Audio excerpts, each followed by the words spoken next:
Hey guys, happy Monday. Mom Meetup Mondays. Once again, our weekly Monday meetup here at 3 p.m. Eastern Time. Always getting together to talk about different aspects of managing the home and educating our kids, home organization tips and hacks, and that is what I'm focusing on today. It's all about the L word. Are you in a state of laundry overwhelm in your household? I certainly was for a while, and it inspired me to change up some things to get out of overwhelm, get things managed so that I actually had more free time because these tips save me so much time. So it all started when my daughter, my youngest daughter, one of the twins, asked me to help her put her clothes away. She was getting dressed by herself, starting already at age 2. So I knew that she knew where her clothes were in her drawers. She could find the shirts, she could find the pants. Putting clothes away, though, was really hard for her. I agreed to help her because I wanted to just help teach her, support her, encourage her. And it actually stressed me out when I found out the state of her drawers in her dresser. They were all a mess. All the time I was putting into folding the clothes for the kids, putting them into their individual baskets, and then sending their baskets up to their rooms so that they could put their clothes away, was going to waste. The time I was investing in that was wasted. And I was spending hours every week folding clothes because we have 6 people in our family. I changed my laundry system, and these laundry organization tips save me time and made all the difference for me. They're teaching my kids to be more responsible too, and that's always a double bonus, right? We have to spend less time on certain tasks, and the kids actually participate, and that's one of the reasons why. Plus, they learn independence. So one of my first tips has to do with sorting and folding. I was spending hours every week, like I said, folding all of my family's clothes. I would place them into separate baskets, one for each child, so they could carry their basket up to their room and put their clothes away after each load was folded. If they can dress themselves, they know where the shirts and pants go. If they can find them when they need to put them on, they can figure out where to put them when they put them away. Despite this, my kids, for some reason, tried to make it seem like putting clothes away was so challenging. The task of laundry is one we spend so much time on. Anybody want to raise their hand and agree to that? That laundry just seems to take forever. It's never done. I know every mom I talk to talks about never-ending laundry. My laundry systems have evolved as my kids have gotten older. It's changed a bit. So you probably have seen, if you read the blog, you've seen different laundry systems just because every time I develop a new one that works in that stage of life, I share it with you depending on so you can decide what will work for you. The one thing that nobody tells you is as your kids get bigger, their clothes get bigger, which is obvious. But we don't think about that. Our laundry loads get bigger as our kids get bigger. One thing that changes this whole situation, though, is that as the kids get older, they can do more to help too. And that's part of this sorting and folding trick. So these laundry organization tips save time, actually cutting hours off the time that I'm spending on laundry each week, which makes more time for coffee in the morning, being able to read my Bible starting the day, or quiet time after the kids go to bed. And any of you want more of that? I would imagine that a lot of us would say yes, shake our heads very enthusiastically. So tip 1 is labeled hampers, so the kids can sort the clothes on their own. Now, I detailed all of this in the blog post that just published last night. If you're an email subscriber, you got it emailed to you. If you haven't seen it yet, it's linked in the description of this video too, if you want to look at specific pictures of what I'm talking about. So when I was in the state of laundry overwhelm, I asked some fellow moms what their laundry systems looked like, if they had heard of any good tips, because I wanted real life tips from real life moms and not just an internet search. Now, granted, I looked on the internet too and looked on Pinterest for ideas. Some of them are just so expensive to implement because there's so much fancy decor involved. But these moms really helped me figure something out that will work for our family. I tailored the ideas that I found to fit our household and our budget.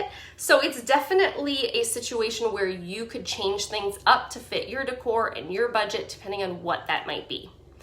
But it all started with this hamper system. So I stopped having a hamper in each of the bedrooms for everybody to put their dirty clothes in at the end of the day. There's no hamper in the bathroom.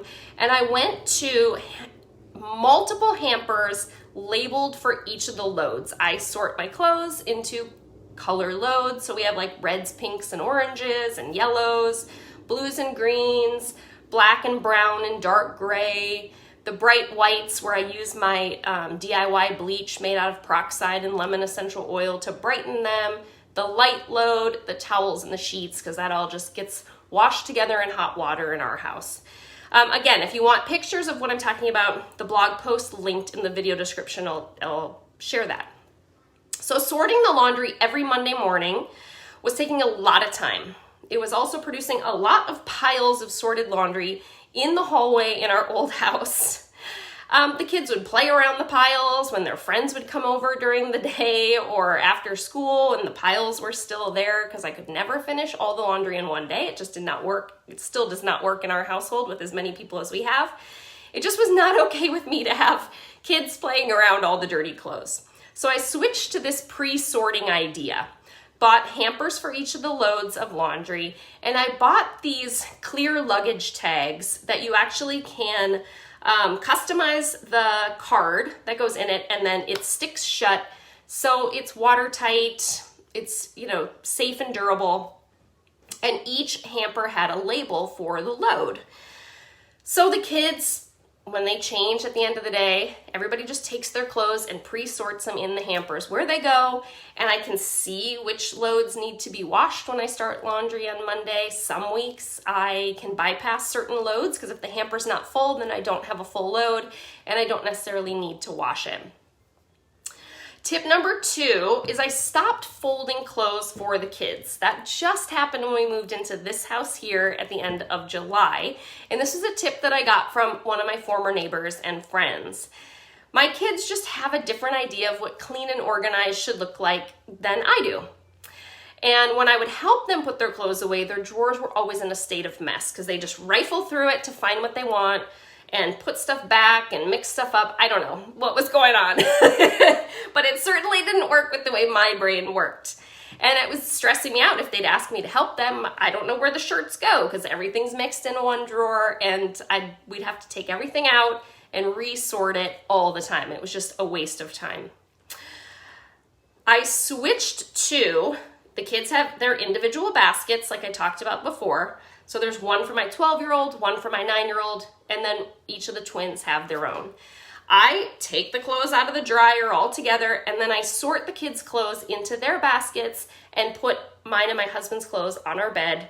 And then the kids' baskets just get put in their room, and they have to clean it up or put it away by the end of the day, wherever they want to put it. If they want to mix everything together, they can. If they want to fold it, they can. But it took the kids a couple of weeks to stop complaining. One of the neighbor girls is peeking through the window at me while I'm doing the video here.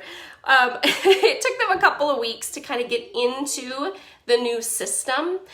That's generally a good rule of thumb. Child psychologists, whenever I've read about child development in my years getting my teaching degree and then beyond that, it takes about 2 weeks for anyone, especially kids, to get into a new routine and develop a new behavior to the point where it becomes just expected and they do it without complaint. So keep that in mind, especially when you're introducing new foods to babies or introducing new boundaries to toddlers. It just is the way it is with human beings based on psychological research, which is pretty interesting. So it took about a couple of weeks for them to just understand that this is how their clothes were going to be given to them clean, and they could decide what to do with it. I still put the socks together. It's a little minor detail because, who wants to try and search for socks in multiple drawers? But anyway, every time we move, thanks to military life, we have to set up a new house, create a new home, and I really like putting some time and effort into that just so it's a haven. It's also, as a stay-at-home mom, it's my office. That's how I look at my home. This is my work. This is what I do full-time, and I want it to be a comfortable, inviting place to be. So my last tip for you today has to do with your laundry room or your laundry room space. We've had multiple different layouts in our homes. One time our laundry was in the kitchen, in a closet. One time it was upstairs near the bedrooms, in a closet. Here we actually have a full laundry room, which feels like a huge perk, and it's awesome. But I like to decorate the space because I'm in there so much. And laundry, nobody likes doing laundry. Clean clothes are wonderful, but it makes it a little more fun to be in the room and have some nice things, some good organization. I have some pictures, like I said, in the blog post, so you can see where I'm at with our current laundry room. It's not 100% done, but you can see the state that it's in right now. So I made some DIY laundry decor signs a few years ago, back when I actually had kids that took naps and I could do things in that time frame, which are kind of fun. You can see lots of ideas on Pinterest for different laundry room signs and missing sock hangers that just add to the decor and just make it a little more lighthearted when you're in that space and you're switching out loads and it's so routine and, drudgery. You can still have a little fun with it. So all of these tips and ideas actually have saved me so much time that it's made more time, like I said, and that equals more quality time with my kids, quality time with my husband at the end of the day. And I think that that just leads to recharge, it helps you feel more balanced, and it's really been priceless. As our kids get older and they can take on more, it's pretty awesome. But being able to get these systems into your house, even when they're younger, so you can kind of feel that recharge, feel like you're on top of things, and that your house and your laundry in particular is not taking you over, it makes all the difference. I am curious what your laundry situation is in your house. Are you in a state of overwhelm? Do you have a good system that works? Are there some tips that I shared here that you think are very adaptable to your family situation? I'd love to know. And I will be back next Monday for Mom Meetup Mondays. We're going to talk about helping kids focus, which is so important for virtual schooling at home, homeschooling at home, homework time. So that's our topic for next week. I will see you then. Everybody take care.